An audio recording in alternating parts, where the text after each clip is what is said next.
All right. Well, I'm here with Bill Cimino. This is our part two here, and gonna be kind of going into some aspects of Bill's book, especially his attribute section of the book. Now, Bill, when we talked last time, there were several figures throughout your career that made a definite impact on your Air Force career, and even to this day. That's true. Especially the ones that not only my friends, but are in my family who have contributed with military service. So if I can begin with some of the friends, I highlight them in the special tributes of the book, simply because they're just unforgettable characters and meant so much during my career. So let me begin with that. And as I go along, if you have questions, please ask. Um, Tony Shine. I met Tony in Okinawa when I was there from 68 to 1971.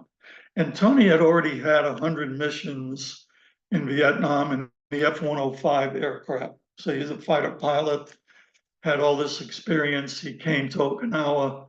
He was in a squadron there with 105s, but he had an additional duty in the wing, the 18th Tactical Fighter Wing there, and that's where I worked in the safety office. But Tony had an additional duty as a flying safety officer. So they had, we had weapons safety, we had ground safety, we had flying safety, and et cetera. So we had a small office, but a good group. And Tony was one of those figures that I met, early on that made such a big impact on me. He was a big guy, but he had a kind of a booming voice, but it was, while it was booming, it was soft and friendly and not overpowering.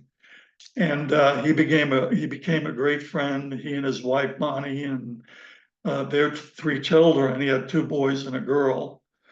And we had a great friendship with them. And later on, he he ended up in Myrtle Beach, South Carolina, and he was in the A-7 aircraft. And then Tony went back to Vietnam. But prior to that, we met him in the summer of 72. I was going through RF-4 training at Shaw Air Force Base in Sumter, South Carolina, and it was about 2 hours from Myrtle Beach. So I went to see Tony and his family, my wife and I. We had a great visit with them. And I describe all that visit in the book. Later that year, in December, on 2 December, he went missing in action. He went back to Vietnam or back to Southeast Asia. He was flying in northern Laos. And he went missing in action on that date. And he was, nobody knew about what happened to him for 24 years. So without getting into all the details of how his daughter ended up verifying his remains and bringing him back for a proper burial and all of that, it was a 24-year search by their family to figure out what happened. So it was pretty rough for them. We went to his memorial service at Fort Myer, right here near Washington, D.C.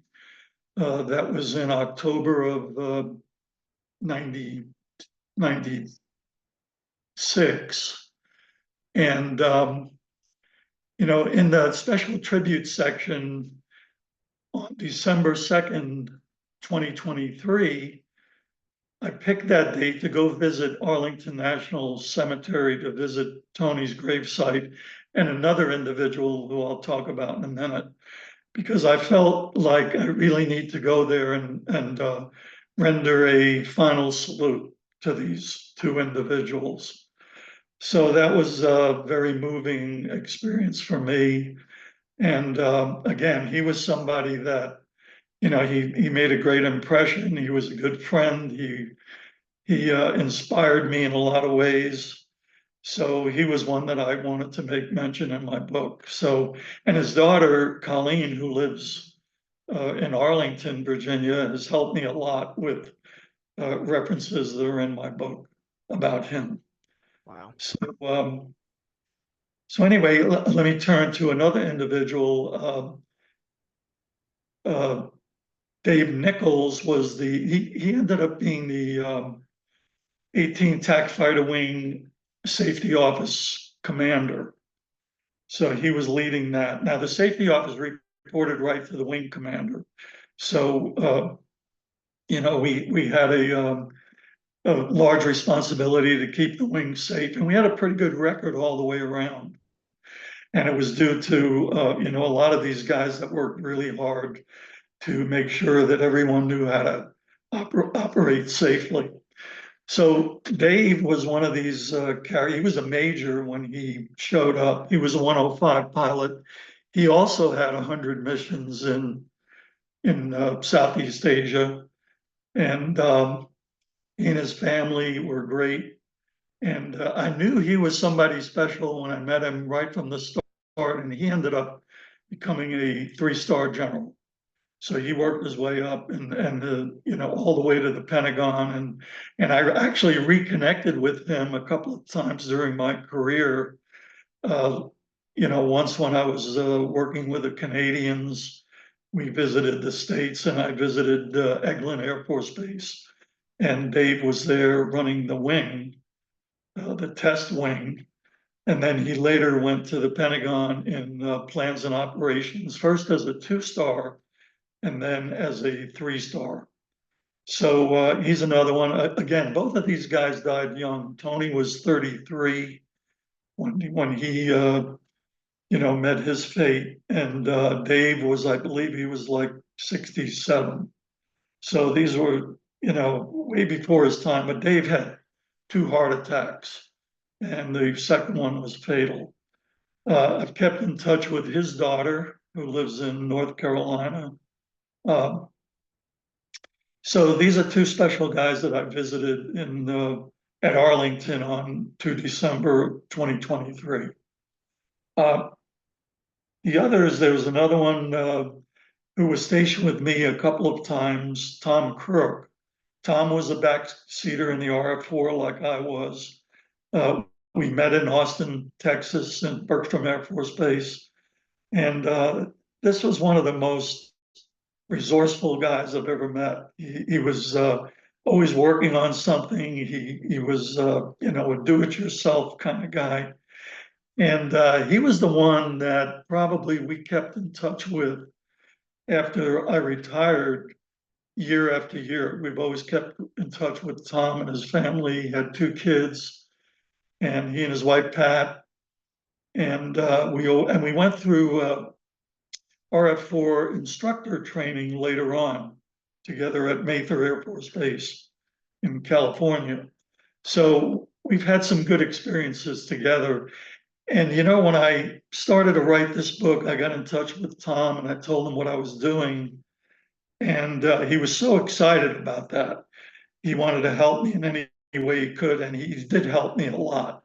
He got me in touch with people that I could never find. He had a roster of RF-4C crews that were both still living and also the ones that had passed away. So he was a great source of information. So as I was writing the book, I kept in touch with him and we were coordinating things. But later on, towards the latter part of 23, when I was getting towards the end of working, getting all my reviews done by the government and everything and getting ready to get it all edited, Tom had become ill.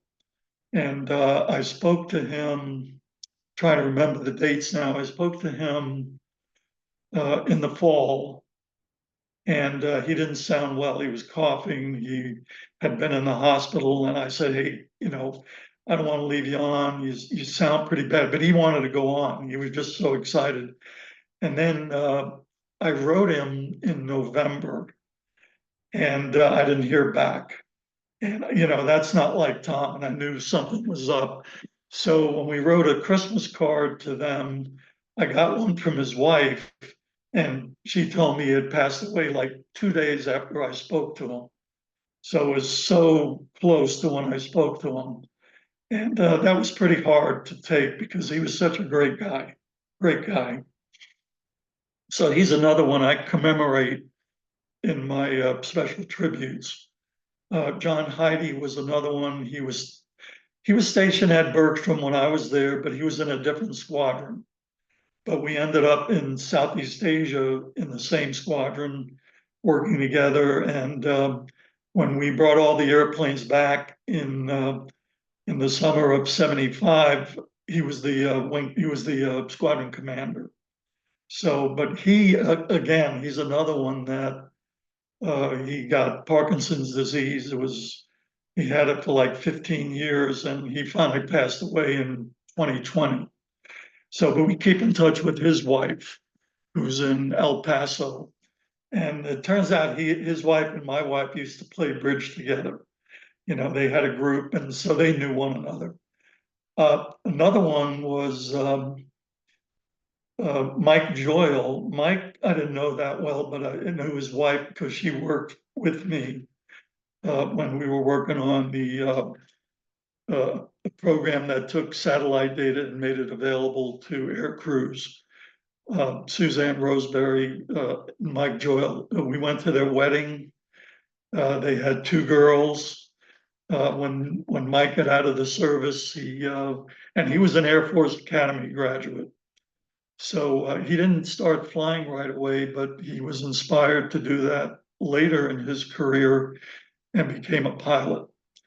And long story short, with him is one of his great achievements in the Air Force. He was very highly decorated, and he was a pilot for Air Force Two, the aircraft that carried the vice president, and he had almost 100 missions doing that. So that was a very important job, and only entrusted to the very best, of course. And he had a very good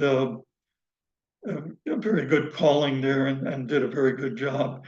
So what happened to him was they were living in Colorado, just near Colorado Springs, and he was really big on marathons and triathlons and that kind of thing, biking, running, swimming. And they were up in Denver. He and his wife and two girls were visiting friends, and they were going to drive back, and he was going to bike back. And so, he touched base with them as he was riding back, and seemed okay. And then he called his wife to pick him up. I guess he just wanted to quit and get in the car and come home. And she got in the car and drove north from Colorado Springs going towards Denver. And he had gotten hit by a drunk driver. And he was on his bike, got hit by a drunk driver. And, believe it or not, she pulled over. They were actually performing CPR on him when she arrived. So, and then they pronounced him deceased while she was there. So that was an awful experience for her. So Mike is in there in my special tributes as well. And there's one other individual who was in Okinawa that I kind of overlooked, but I just recalled, um, who was in the safety office as well, Doug Alexander. And he was an EB-66 pilot. He had Vietnam experience. And he was another one that, I worked with day in and day out. He motivated me to go back to flying. And, another great individual that inspired me. So those are the friends that are in my special tributes section of my book. So I'm going to switch to family for a minute, but I don't know if you have any questions regarding them. Well, I definitely wanted to, make the comment that I think it's important to note, and I can't remember who said this, but I've seen the quote before, and it's something like a soldier dies two deaths. Once when they die on the battlefield, and another one when their name is last spoken. However, in the case of you giving special attributes with your book, that allows these names to be carried on for as long as the book is around, either in ebook, or in print or audible point of wherever it gets. But when you and I are both long gone, someone else can still read about, Tony Shine, Dave Nichols, and your friends that are mentioned here, and understand some of what they did for our country, as well as some other veterans mentioned in the book. Right. And the surviving spouses and families of these individuals, they all have my book. I've sent them a special letter along with the book to tell them how important, these people were to me. And so I think that helps carry on their memory as well. And that was my intent. Absolutely. Well, and to speak on Mr. Shine and Mr. Nichols, most certainly, you mentioned 100 missions over Vietnam flying F-105s. And for people who will watch this or don't know, I mean, that's an achievement in itself over Yes, incredibly densely populated AAA, AA, SAM sites. And to make it 100 missions is a phenomenal achievement. yes. And, they were there in the thick of it. When the air war was really hot and heavy. When I was there, the air war was virtually over and everything was happening on the ground. So I didn't have to contend with, what would happen in the air. I had to contend with what could possibly be fired at us from the ground. So it was a different time. It was towards the end, but they certainly went through you know, the, uh, they had to learn how to survive in the air, very much so. Well, and speaking of um, Mr. Shine, I assume, of course, you've been to the Vietnam Wall. You've seen his name there, and as well as other names that you recognize. And being able to tell their story, that's of course mentioned in the book, that's emotionally moving, though, to see that name there, to also realize that you knew this individual, but also the impact that Mr. Shine had on your life. Yes. Yeah, I actually have a rubbing of his name from the wall that is displayed in the book.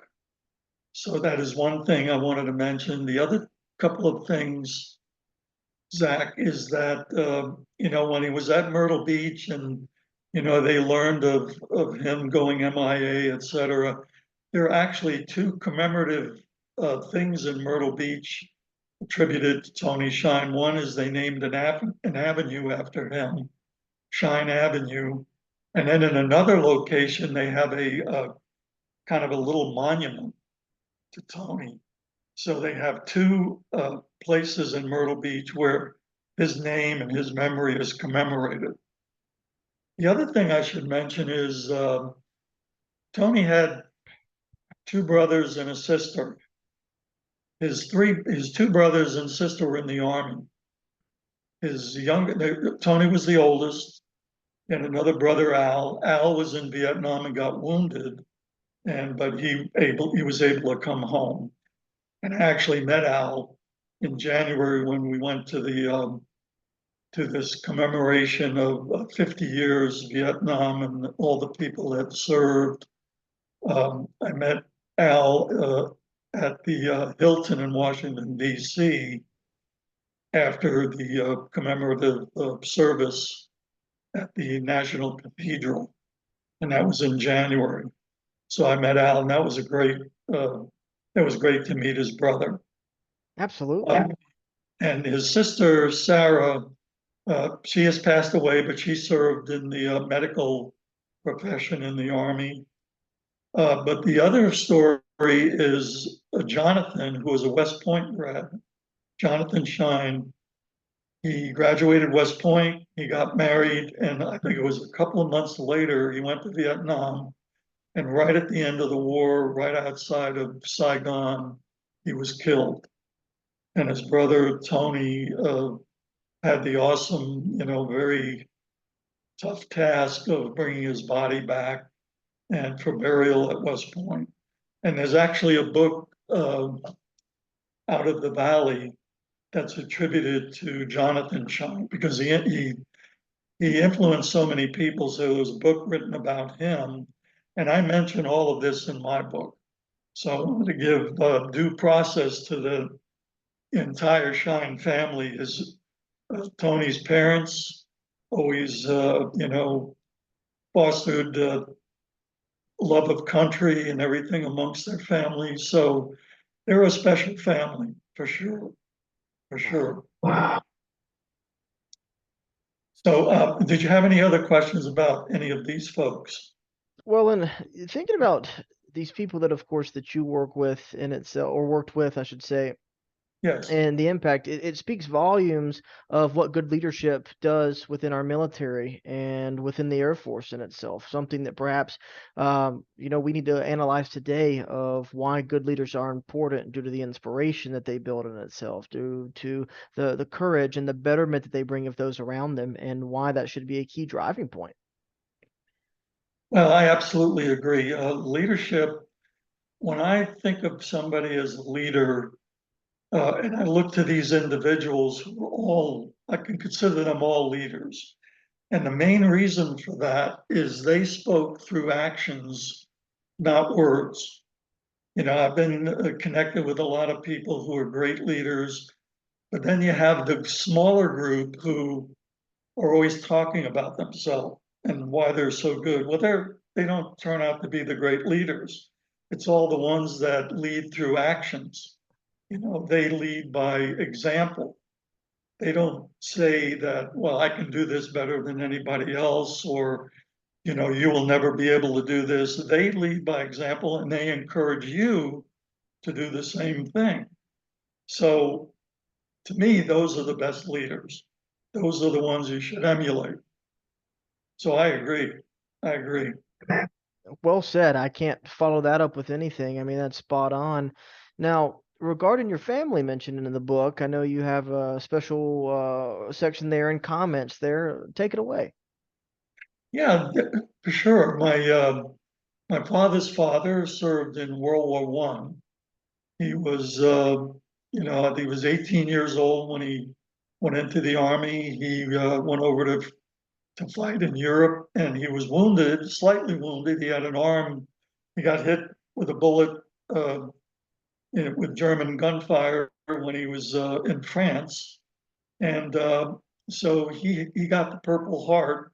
Now the interesting thing about that, a couple of things. One, he never spoke about that injury, but I remember seeing it because he had a scar on his arm. So I remember seeing it, and I never asked him about it, but later on, I had uncles who told me what that was. And I have documentation, which I put in my book, is actually an ancestry.com document that shows his service and also that he was wounded on I think it was October 6th, 1918. I might have that year wrong, but it's in the book. Um, the thing I wanted to say about that was the Purple Heart did not exist in World War One. There was a special award given um, during the Revolutionary War by George Washington himself. He presented it to 5 individuals. And later, during World War II, they took uh, that medal and turned it into the Purple Heart. And there was a order that turned the Purple Heart retroactive as a retroactive medal to those who were wounded in World War One. So I believe there was something like over 300,000, hundreds of thousands of people in World War One who were wounded got the Purple Heart retroactively. So that was a pretty interesting thing. So my grandfather had a Purple Heart. Now I tried to find it in the family. I remember we talked about it. People have seen it, but we've never found it. So we don't know where it is. So he was one individual that, was very inspiring to me. And, my father was one of seven. He was the oldest of seven. He had 3 brothers and 2 sisters, 4 brothers and 2 sisters. four of the brothers went into the service. My father wanted to do that, but he had rheumatic fever when he was a kid and had a damaged heart, so he couldn't go into the service. But I had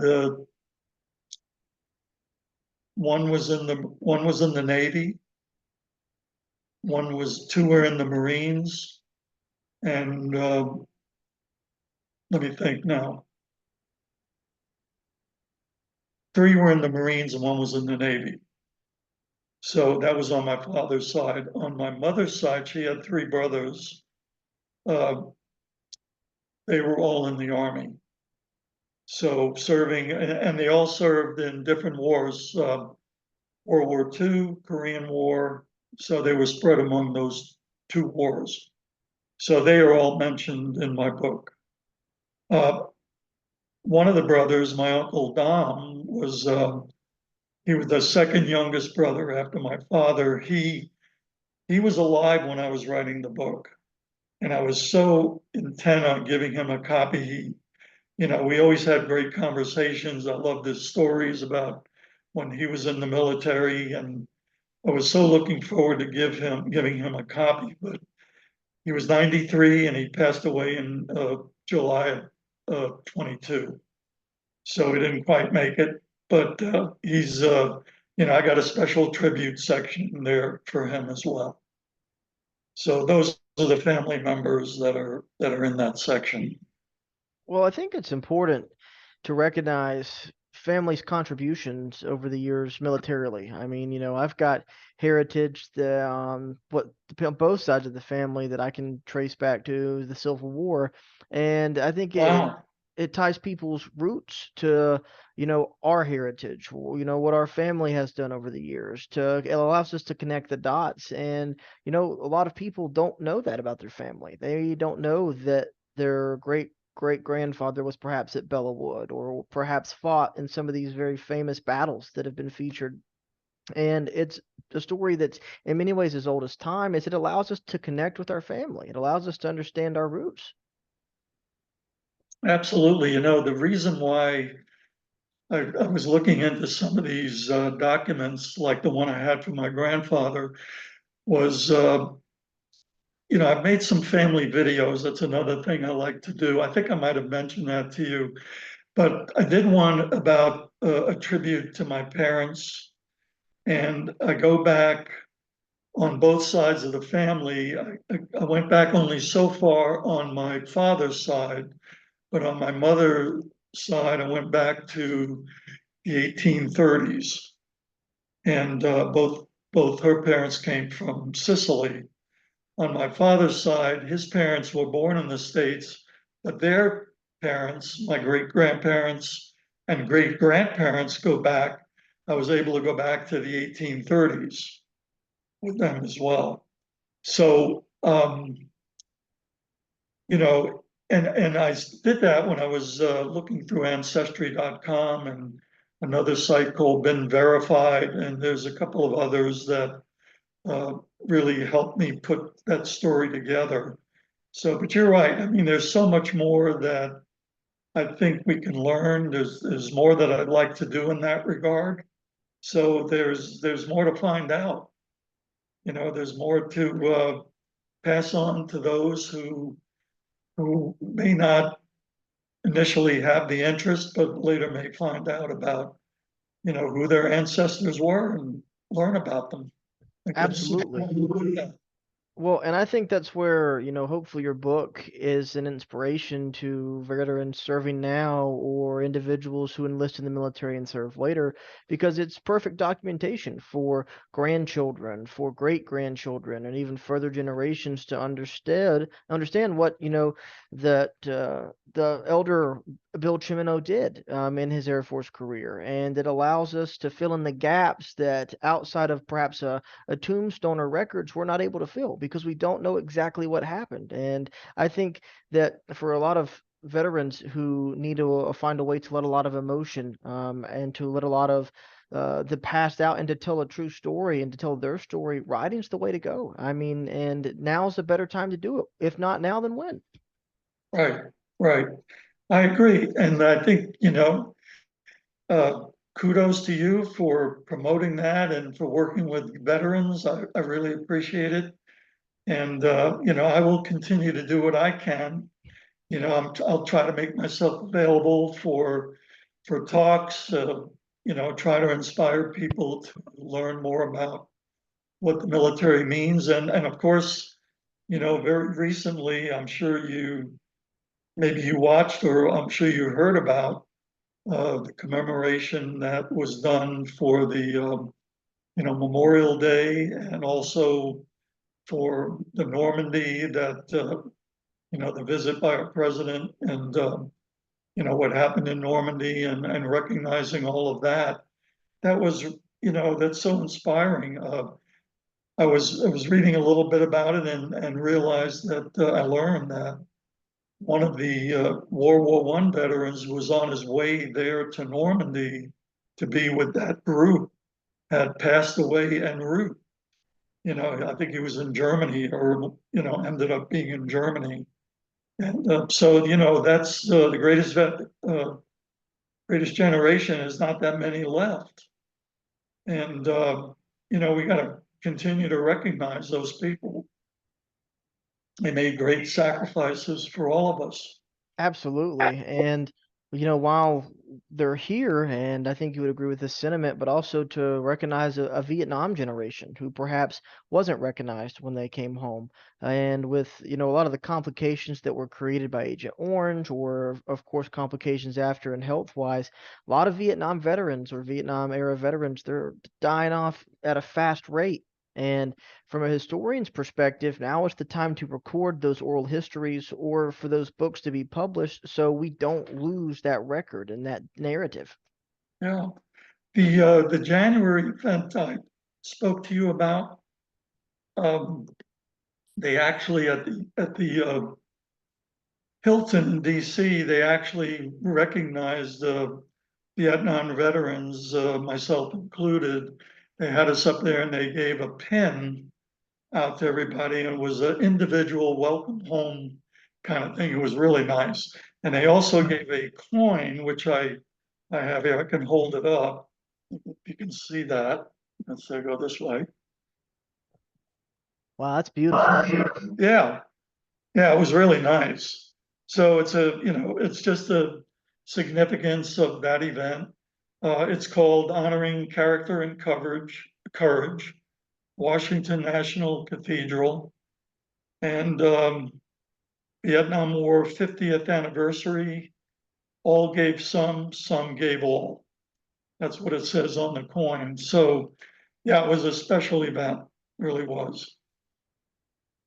Well, and if you think about that bottom statement, which I've seen it for, various conflicts, for various veterans, and rightfully so. But however, in your case, all gave some gave all. But in your case, with your connection to Tony Shine, that's a personal connection. And you Yeah, find someone from your generation who paid a remote bit of attention to the Vietnam War, and they will recall someone from their hometown that did not come home, or someone they went to school with, or a family member. And it's a ripple effect where people my age can look back into their family trees of, oh, my grandfather was in Vietnam, or I had a grandfather or an uncle that was killed in Vietnam. The relevancy is still very much here.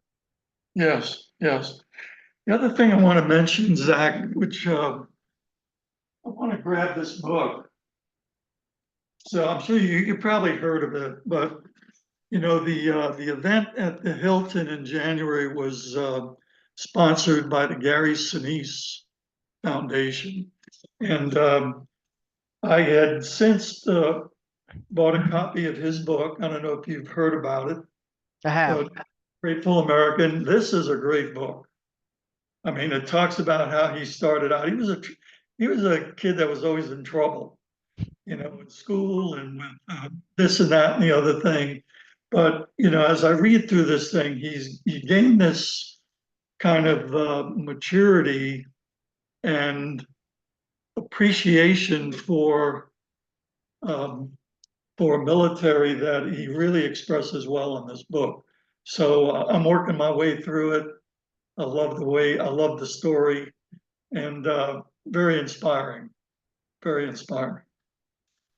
Well, and in many ways, a lot of people can connect with Gary Sinise, myself included, of trying to honor veterans, talk to veterans, get the story out give veterans like yourself a platform to share your personal experience, or in your case, your experience and a book you wrote. And that way people can understand your perspective. And, without people like the Gary Sinise Foundation and the excellent work he's done for veterans traveling, reunions, or supporting veterans, in many ways, private foundations or groups like Gary's foundations do a better job than our government does sometimes of taking care of those that serve. They do, they do. And in spite of all the personal things he has gone through, he still does it. He lost a son. I don't know if you were aware of that in January. His young son had an affliction. I believe it was uh, cancer in the spine or something like that. And he lost, and he was in his early 30s. So, in spite of all the personal things, he continues to give. So Absolutely. that's pretty inspirational. Well, and you take people like Gary Sinise and the connections that he's able to make of reuniting veterans together who haven't seen one another in 30, 40, or 50 years. And it's a story that does need to be told, because for many of the Vietnam veterans, once they left Vietnam, a lot of them left or tried to leave everything behind. They didn't speak, perhaps, in itself to comrades in arms. Some did, some didn't. However, as we go through time, people want to make those connections. People want to start to share those story, and Gary Sinise, yourself, other veterans included, are a big part of that. I agree, and I really love doing this, and I love what you're doing. I'm just a history nerd with a passion for talking to people.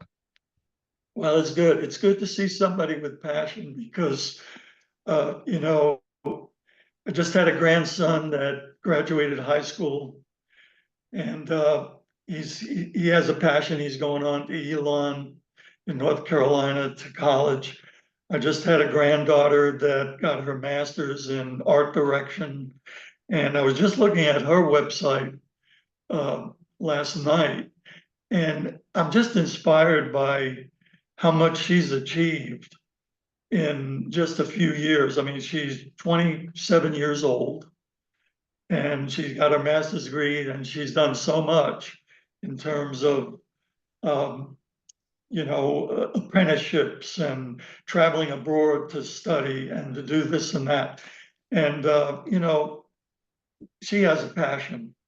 And I agree, people with a passion, it's great to see that. And when you contrast that with all the kids that get in trouble, you know, you say how fortunate we are to have those who still have a passion. Absolutely. And Yeah, a way for people to share their passion, their love, to teach. I mean, everyone in their own right can be an educator at some point, whether they realize it or not. And, with your book, that is a way of educating. And your story is a way of educating and inspiring. And, through that and through the achievements of your grandkids, that kind of in many ways goes back to you, of the achievements that you established in your illustrious career in the Air Force and overcoming obstacles and having that never give up attitude, and how that kind of ripple effects out to the family. yeah. So, I just thought of something I'm going to send you. It's an essay my grandson wrote that he needed to submit for college applications. And the title is Gone Fishing. And I took him fishing. He caught his first trout when I took him fishing, and he describes what that did for him and what it meant to him. And it gets into a whole other realm of what caused him to do certain things. So I don't want to spoil it. So I'm going to make a note to uh, send this. And I actually had it framed and gave it to him as a gift because I inserted pictures in there. In what he wrote, I inserted some pictures and gave it to him at a celebration dinner we had for him a couple of weeks ago. That's So amazing. we had it one June, we all went out to dinner, and he actually graduated on June 3rd Wow. at Constitution Hall in DC. That's where they had the event. So I'm going to send you that. I think you'll like it. Well, I appreciate that, Bill. I'll definitely take a look into it and read it. And, thinking as well, I'll be in Myrtle Beach, I think in October for a reunion that's taking place down there that I've been asked to come interview some Oh, folks at. And while I'm down there, I'll try to look for Tony Shine's memorial plaques out there and send you some photographs of those. oh, that'd be great. Yeah, I hope you get to do that. Yes, sir. Absolutely. That's great, great. Um, let's see, was there anything else, Zach, you wanted to cover, or what do you think? Well, what I was going to think is that I've got the book on the way. I've picked it up, ordered it, and so my goal is to read it once school finally slows down and everything. And in reading through the book, I think that's going to open up the door for interview number 3 of asking you particular questions about some of the experiences noted in the books that perhaps we haven't had a chance to talk about, or even going into a little bit of more detail about the writing style and the approach that you took with the book and your goal as a key author here. And one of the big goals, of course, and the inspiration behind it is that, when did you have the idea? How long did it take you to finally get through this process? Because I know writing's definitely not an easy task. Right. Let me ask you this. Did you order the ebook or the soft cover? Soft cover. Well, you beat me to the punch because I wanted to send you the book, a signed copy of the book. So you could, let me do this. I still want to do that, but you can take the book you got and return it, or, make it available in the school or whatever you want. But, since you're doing this, I wanted to send you a copy of the book, Well, a we can personal do copy. that. However, whenever I'm in your part of Virginia, which because I travel pretty frequently to Virginia, you'll just have to at least let me take you out for dinner or something as repayment there, and we call it even. Well, would you be coming up this way anywhere? Oh, absolutely. In the summer months, when I'm off, I go on road trips pretty frequently, and just to drive around. And Virginia's got loads of history, and I love going up there. So, anytime that I'm coming through or traveling through, absolutely, I've got nothing better to do. Yeah, you get in touch with me, and but I still want to give you a personal copy of the book. Thank you. I That's appreciate what I that, want Bill. to do. So I can either wait for that, or I can send it to you. Uh, you tell me, send it to you at the school, I can do that, or your address, whatever you prefer. Perfect. Well, after I turn off this recording here in a moment, I'll give you the details on that for the address. But Bill, I'm humbled, realistically speaking, and I think what's going to be exciting is that hopefully next year when we get to do this museum of if you're able to swing it and come down, having you there in person to talk to some of the kids, especially about overcoming challenges that they may face and how you can't let that be a stopping point. I think that's what a lot of our youth today needs is, how to get over that first obstacle, that it's not really an obstacle that's permanent, it's just a temporary challenge. I would love to do that. Any way I can help engender that kind of interest, I'd love it. Well, thank you, Bill. And as for the first one, and as anytime I talk to you, thank you for your service and welcome home. Thank you very much. Appreciate it.